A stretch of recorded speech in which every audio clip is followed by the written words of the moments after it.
जेके media देखने वाले सभी दर्शकों का एक बार फिर से बहुत बहुत स्वागत है। और आप सब जानते हैं कि आज 12th क्लास का रिजल्ट निकल चुका है Jammu Kashmir state board of school education का, और हमने बच्चों से रूबरू करना भी शुरू कर दिया है। वो बच्चे जिन्होंने मेहनत की और आज उनकी मेहनत का फल उनको मिला है और अच्छे मुकाम पर पहुंचे हैं, एक अच्छा मुकाम हासिल किया यानी अच्छे मार्क्स हासिल किए हैं। और मैंने सांबा के एक होनहार बेटे से पहले ही आपको मिलवा दिया, आरवीर सिंह, जो कि पूरे जम्मू संभाग में नंबर 1 पर है साइंस स्ट्रीम में। अब मेरे साथ एक और होनहार बेटी सांबा की है, गुनगुन गुप्ता, जिन्होंने 98% मार्क्स हासिल किए हैं। तो मेहनत है, अच्छा मुकाम हासिल किया है। और गुनगुन से भी अब जानने का प्रयास करेंगे कि किस तरह से इस पूरे मुकाम को हासिल किया और आगे अब फ्यूचर प्लान्स क्या रहेंगे, क्योंकि ये एक टर्निंग पॉइंट है 12th क्लास और यहीं से आपको एक नया मोड़ जो है वो लेना है। तो गुनगुन, आपको जेके मीडिया की तरफ से बहुत बहुत शुभकामनाएं और आप सभी को भी बहुत बहुत शुभकामनाएं।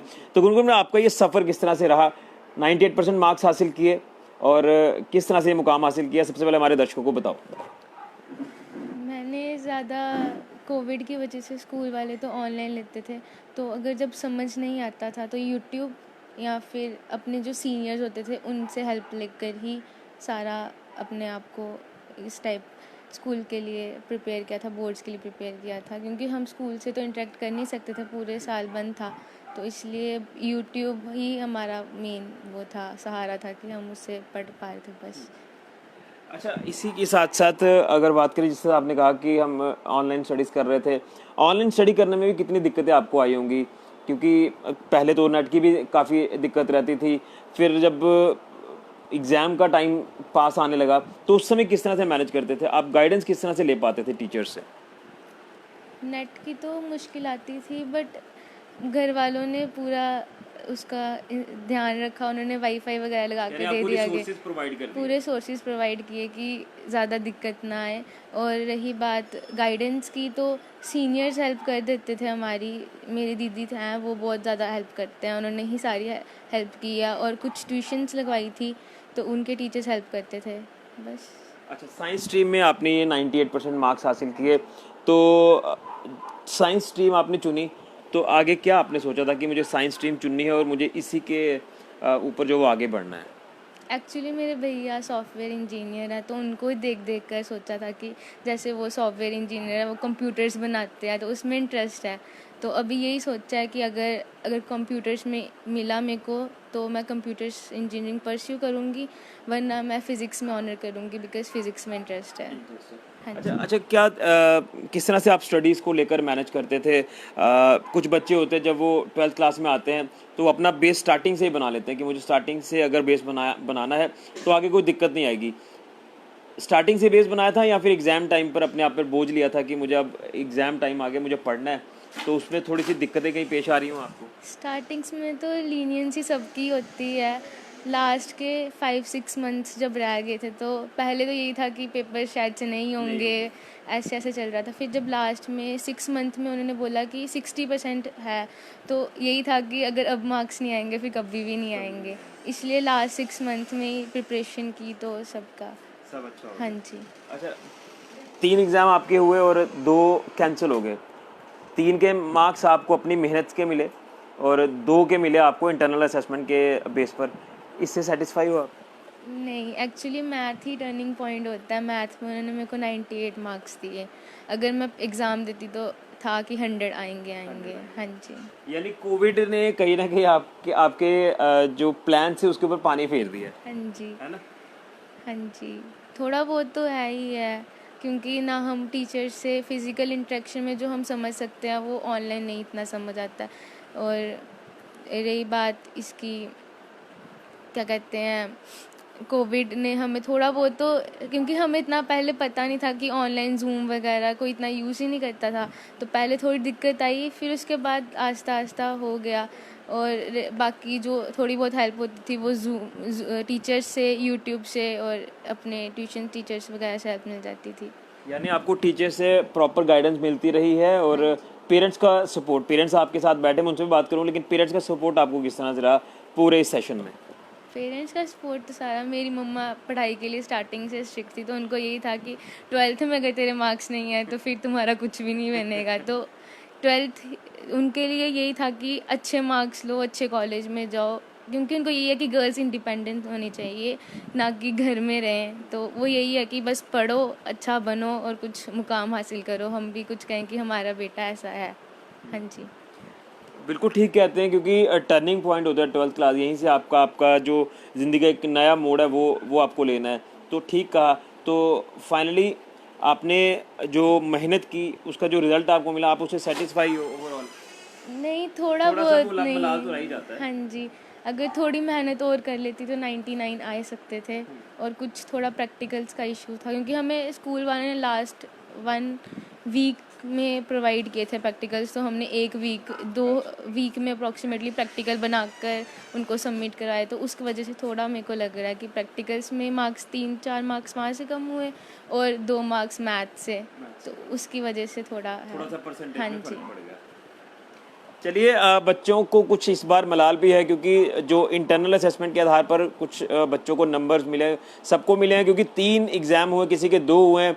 तो ये कहीं ना कहीं कोविड की वजह से थोड़ा सा फ़र्क ज़रूर पड़ा, लेकिन उसके बाद भी जो मेहनत बच्चों ने की है उसके हिसाब से देखा जाए तो काफ़ी अच्छे मार्क्स इनके आए हैं। गुनगुन के मम्मी पापा मेरे साथ बैठे हैं, इनसे भी बात करते हैं। आपको बहुत बहुत मुबारक है, और आप फाइनली सेटिस्फाई हैं? आपका बेटा, आपकी बेटी इतने अच्छे मार्क्स लेकर आई है?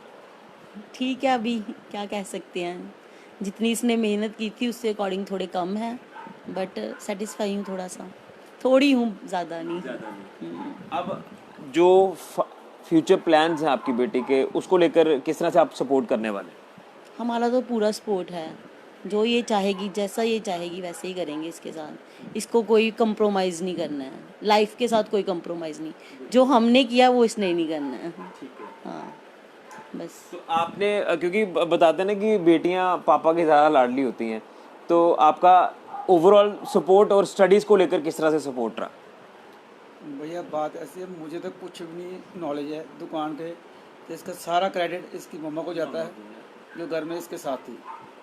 सीधी सी बात है, मुझे कुछ नहीं पता घर में क्या हो रहा है, क्या नहीं हो रहा, क्या प्रॉब्लम आ रही है। जो भी फेस करना भी है वो मम्मा ही फेस करती थी। इसको सारा पता, इसको ये है कि क्या हुआ। मुझको जेब नहीं कहती थी किताब लानी, कॉपी लानी, जो भी लाना इसने सब खुद मैनेज करते हाँ, थे। बस। फिर मैं इन्हीं से बात करूँ। अच्छा, ट्यूशन्स वगैरह भी थी या बिना ट्यूशन्स के? हाँ, ट्यूशन लगवाई थी सर। अच्छा। 1-2 महीने की ट्यूशन थी, जो लास्ट में स्टार्ट किया ना, गवर्नमेंट ने ऑर्डर करा कि हाँ ट्यूशन खुल सकती हैं, बस उसी के अकॉर्डिंग 2 महीने की ट्यूशन ली थी इसने, बस। वो भी बीच में जाना, बीच में बंद, ऐसा ही चलता रहा। यानी उसको हाँ, कोई ज़्यादा कोई ज़्यादा फ़ायदा नहीं। जो है वो यूट्यूब से ज़्यादा हेल्प इसको नेट से मिली। कंटेंट मिलता रहा हाँ, है। नेट से यूट्यूब ने बहुत ज़्यादा हेल्प करी है बच्चों की। अच्छा, अब स्टडीज़ के दौरान कभी बीच में लीनियंसी बरतते होंगे बच्चे, शायद बरती भी होगी, तो उस टाइम क्या एक्शन था आपका? स्ट्रिक्ट एक्शन था कि नहीं यार बच्चों को थोड़ा सा रिलैक्स करने का भी मौका मिलना चाहिए? नहीं, थोड़ा रिलैक्स करवाते हैं, बट थोड़ी स्ट्रिक्टनेस तो बरतनी पड़ती है ज़्यादा। जो हम जैसे पेरेंट्स होते हैं जिन पे बड़ा ज़्यादा होता है लोगों को, तो हमें तो ज़्यादा ही स्ट्रिक्टनेस बरतनी पड़ती है, काफ़ी ज़्यादा। उठाते हैं, ये करो वो करो, सब। नहीं, ऑब्वियस सी बात है कि बच्चों को पेरेंट्स का जो मॉरल सपोर्ट मिलता है उससे बच्चे काफ़ी दूर तक एक मुकाम हासिल करते हैं। हाँ, हम भी यही चाहते हैं, इतनी मेहनत कर रहे हैं इसके साथ, तो चलो कहीं पहुंच जाए बच्चा हमारा, यही है, यही दुआ करते हैं हम भी, कहीं पहुंच जाए बस। चलो। चलिए, अच्छा, आप आखिर में जानूंगा, अब आपने कहा कि मुझे साइंस की तरफ कंप्यूटर साइंस की तरफ जाना है, तो पूरा पूरा प्लान क्या है आपका? अभी तो कोई प्लान नहीं है एक्चुअली, अभी तो रिज़ल्ट निकला है, एंट्रेंस एग्ज़ाम देंगे, उसके अकॉर्डिंग हमें अगर कॉलेज में मेरे को कंप्यूटर साइंस मिला तो मैं जाऊंगी। ऐसे मैंने कोई इंजीनियरिंग करनी नहीं है, और अगर मेरे को कंप्यूटर साइंस नहीं मिला बाय चांस तो फिर बैकअप प्लान मेरा ऑनर्स है फिज़िक्स में, बिकॉज फिज़िक्स में इंटरेस्ट है बस। हाँ जी। अच्छा, मम्मा ने कहा कि स्ट्रिक्ट एक्शन भी लिए हैं, तो उसको लेकर कहोगे आप कुछ? शायद उसका कोई फ़ायदा हुआ हो आपको। स्ट्रिक्ट एक्शन ज़्यादा नहीं है, उनको यही है कि सुबह उठ के पढ़ो, बिकॉज मेरी आई साइट वीक है, तो उनको यही है कि रात को नहीं पढ़े। वो सुबह उठा देते थे, पढ़ते थे, 3-4 घंटे पढ़ा, फिर सो जाना, फिर खाना खा कर फिर पढ़ना। उनको ये था कि ज़्यादा नहीं पढ़ो, बट एटलीस्ट 7 आवर्स दिन में पढ़ो बस। तो ट्यूशन्स का कोई ज़्यादा फ़ायदा नहीं हुआ? नहीं, फ़ायदा ज़्यादा नहीं कह सकते, बट जो कुछ नहीं ज़्यादा डाउट, बहुत ज़्यादा डाउट होते थे, जो मैथ में कभी कभार समझ नहीं आते थे, तो वो ट्यूशन से ही समझ आ सकते थे। तो वो लास्ट में 3-4 चैप्टर सर ने एक टाइम में कंप्लीट करवा दिए थे कि मैथ बेस स्ट्रॉन्ग हो जाए और मैथ में अच्छे मार्क्स आ जाएं, बट बाय चांस मैथ में पेपर ही नहीं हुआ। केमिस्ट्री के लिए मैंने पूरे दिन रात लगाए, उसका पेपर भी नहीं हुआ, उसका ही दुख है ज़्यादा, और कुछ नहीं है। यानी थोड़ा सा मायूस हैं इस बार बच्चे। हाँ जी, क्योंकि मैथ और केमिस्ट्री ज़्यादा टफ सब्जेक्ट्स माने जाते हैं और उसी में ज़्यादा मेहनत होती है। तो उसी में फ़िज़िक्स मेरे को पहले आती थी स्टार्टिंग्स में, क्योंकि पहले 3-4 मंथ में मैंने फ़िज़िक्स कंप्लीट कर ली थी। मैथ और केमिस्ट्री को ही मैंने ज़्यादा टाइम दिया था, जब उसका पेपर कैंसिल हो गया फिर थोड़ा दुख हुआ था। फिर एवरेज में फ़र्क पड़ जाता है। हाँ जी। अच्छा, अब उन बच्चों को क्या मैसेज दोगे जो 12th में भी आए हैं? क्योंकि मैं जब भी किसी बच्चे से इंटरेक्ट करता हूं तो वो मैसेज आपकी तरफ से जाना चाहिए, क्योंकि आपने एक अच्छी परसेंटेज लाई है, ताकि आपको भी वो थोड़ा सा बच्चे फॉलो करें जो अभी 12th में आए। उनको क्या मैसेज रहेगा आपका? उनको यही मैसेज रहेगा कि अपने लिए पढ़ो, किसी और के लिए नहीं, क्योंकि आपने अपने पेरेंट्स के लिए पढ़ना और अपने लिए पढ़ना, ना किसी को आगे पीछे देखना है कि उसके ज़्यादा मार्क्स आ गए मेरे कम आ गए। अगर तुम लोग मेहनत करते रहोगे तो आस्ते आस्ते तुम्हारी प्रोग्रेस होती रहेगी और तुम्हारे अच्छे मार्क्स आ जाएंगे। और यही है कि अपने घर वालों की बातें मानो और पढ़ते रहो, क्योंकि मेहनत करोगे तो इसका आखिर में वो मिल जाएगा, फल तो मिलेगा। लेकिन किस तरह से स्टडी करनी है, किस कंसेप्ट के साथ आपने आगे बढ़ना है, वो भी आप बता दें। कंसेप्ट तो कोई नहीं होता है सर। अगर आपको कोई चीज़ समझ नहीं आती है, आप उसको अगर एक बार ही समझोगे तब नहीं समझ आएगी।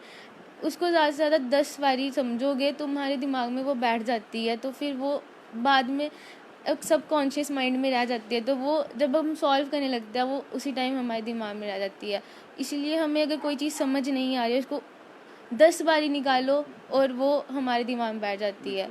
और क्या कहते हैं, बस यही है कि मेहनत करते रहो, हर क्वेश्चन को 10-10 बारी करो, क्योंकि हमारे बोर्ड में तो हमें हर चीज़ को आना ही चाहिए, कोई पता नहीं कभी कहाँ से कुछ आ जाए।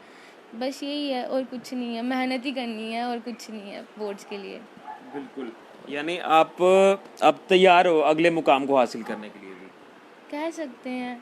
बस थोड़ी और मेहनत करनी है कि एंट्रेंस एग्ज़ाम अच्छे से हो जाए और जो चाहिए वो मिल जाए। अच्छा, जब से आज दोपहर को जब रिजल्ट निकला तो उसके बाद कितने फ़ोन कॉल्स आपने अटेंड किए? सच्ची सच्ची बताना मेरे को। मेरे ज़्यादा फ्रेंड्स नहीं हैं। घर से रिलेटिव्स आपके रिलेटिव से सारे आ गए हैं, सारे घर पर आ गए हैं। और फ्रेंड्स तो हैं नहीं, सीनियर्स हैं, तो वो ही कॉल करते जा रहे हैं। तो उनको यही था कि हमारी मेहनत सफल होगी, तुम्हारे पे इतना टाइम स्पेंड किया, तुम्हारे अच्छे मार्क्स आ गए। बस चलिए गुनगुन, आपको और आपके पेरेंट्स सभी को जेके मीडिया की तरफ से बहुत बहुत शुभकामनाएं। Thank you sir. तो ये थे हमारे साथ गुनगुन गुप्ता और उनके पेरेंट्स। गुनगुन ने 98% मार्क्स हासिल किए हैं और मुझे याद है जब 12th का रिजल्ट निकला था मैंने गुनगुन को तब भी कवर किया था और तब भी 10th में किया था और तब भी उन्होंने बोला था कि जब 12th के मार्क्स अच्छे आएंगे तो मैं तब भी कवर करूँगा। तो फाइनली मैंने कवर किया है और मुझे उम्मीद है कि गुनगुन ने जो भी अपने फ्यूचर प्लान डिसाइड किए हुए हैं उनके ऊपर वो खरा उतरेगी और उनको वो प्लान्स को पूरी तरह से उनमें कामयाब होगी और अपने मम्मी पापा का नाम रोशन करेंगे, क्योंकि मम्मी पापा का सपोर्ट काफ़ी ज़्यादा मिला है और आज ये पूरा मुकाम हासिल किया तो मम्मी पापा की सपोर्ट, पूरी सपोर्ट मिलती है। स्कूल की तो सपोर्ट है, ये टीचर्स की सपोर्ट टाइम टू टाइम मिली है, लेकिन किस तरह से पूरी स्टडीज़ को मैनेज करना है एग्ज़ाम के वक्त या जब ये 12th में एडमिशन लिया, ये पूरा सफ़र बिना पेरेंट्स की सपोर्ट से आप हासिल नहीं कर सकते ये मुकाम। और फाइनली ये मुकाम हासिल किया। थोड़ा मलाल ज़रूर है, कोविड की वजह से थोड़ी सी दिक्कतें बच्चों को ज़रूर इस बार पेश आई। 3 एग्ज़ाम हुए, किसी के 2 हुए, बाकी कैंसिल हो गए और जो एवरेज लेकर चल रहे थे बच्चे उसमें थोड़ा सा इनको मायूसी ज़रूर हाथ लगी है, लेकिन फिर भी ओवरऑल अच्छा परफॉर्म करते हुए नज़र आए हैं बच्चे। उम्मीद है कि ये बच्चे आगे भी अच्छा परफॉर्म करेंगे और अपने माता पिता का नाम रोशन करेंगे, जम्मू कश्मीर यूटी का नाम रोशन करेंगे और सांबा ज़िला का नाम रोशन करेंगे, क्योंकि सांबा के कई ऐसे होनहार बच्चे हैं जो इस बार अच्छे मार्क्स हासिल कर आए हैं। फिलहाल के लिए ऋषि खजूरिया, कैमरामैन राहुल के साथ जेके मीडिया के लिए।